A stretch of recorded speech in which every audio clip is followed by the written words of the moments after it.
அண்மை செய்தியை பார்க்கிறோம். ஈரான் மீது தாக்குதல் நடத்த அமெரிக்கா தயாராகி வருவதாக தகவல் ஒன்று வெளியாகியுள்ளது. விவரங்களோடு இணைகிறார் செய்தியாளர் ராஜேஷ்.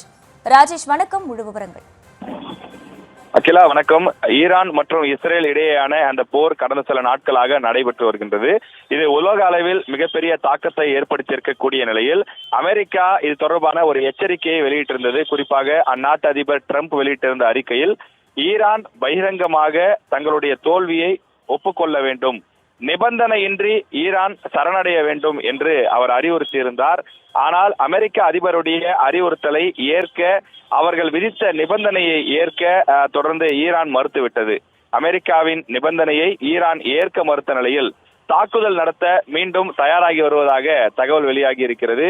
ஈரான் மீது மீண்டும் தாக்குதல் நடத்தப்படலாம் எனவும், தாக்குதல் நடத்தாமல் இருக்கலாம் என அமெரிக்க அதிபர் டிரம்ப் நடத்திய அந்த பேச்சுவார்த்தை ஏற்கப்படாத காரணத்தால் மேலும் இந்த நடவடிக்கை எடுக்கப்படுவதற்கான வாய்ப்பு இருப்பதாக தெரிகின்றது. ஏற்கனவே ஈரான் மற்றும் இஸ்ரேல் இரண்டு நாடுகளும் மோதிக்கொள்ளக்கூடிய சூழ்நிலையில் தொடர்ச்சியாக உலக சந்தைகளில் அது பெரும் தாக்கத்தை ஏற்படுத்தி இருக்கின்றது. தொடர்ந்து இந்த போர் நீடித்தால் இது மேலும் பல விஷயங்களுக்கு வித்திடும் என்றும் எதிர்பார்க்கப்படுகின்றது. குறிப்பாக தங்களுடைய, அதாவது இஸ்ரேலிலிருந்து 2500 கிலோமீட்டருக்கு அப்பால் இருக்கக்கூடிய ஈரான் தொடர்ந்து தங்கள் நாட்டின் மீது தாக்குதல் நடத்த திட்டமிட்டு வருவதாகவும் அணுகுண்டுகளை தயாரித்து வருவதாகவும் இஸ்ரேல் குற்றச்சாட்டை முன்வைத்திருந்தது. அதன் காரணமாக கடந்த 13ஆம் தேதி ஈரான் மீது தாக்குதலை தொடுத்தது. ஈரானினுடைய அணு ஆயுத உற்பத்தி தளங்கள், எண்ணெய் கிணறுகள், சேமிப்பு கிடங்குகள், சுத்திகரிப்பு ஆலைகள் மீது இஸ்ரேல் போர் விமானங்கள் குண்டுமழை பொழிந்தன.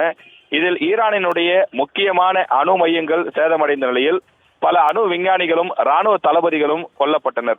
இஸ்ரேலுடைய இந்த தாக்குதலுக்கு ஈரானும் பதிலடி கொடுத்து வரக்கூடிய நிலையில்தான் அமெரிக்கா உள்ளே புகுந்து மத்தியஸ்தம் செய்தது. ஆனால் அந்த மத்தியஸ்தத்தை ஈரான் ஏற்காத காரணத்தால் மீண்டும் இரண்டு நாடுகளுக்கும் இடையே போர் மூலம் அபாயம் ஏற்பட்டிருக்கிறது.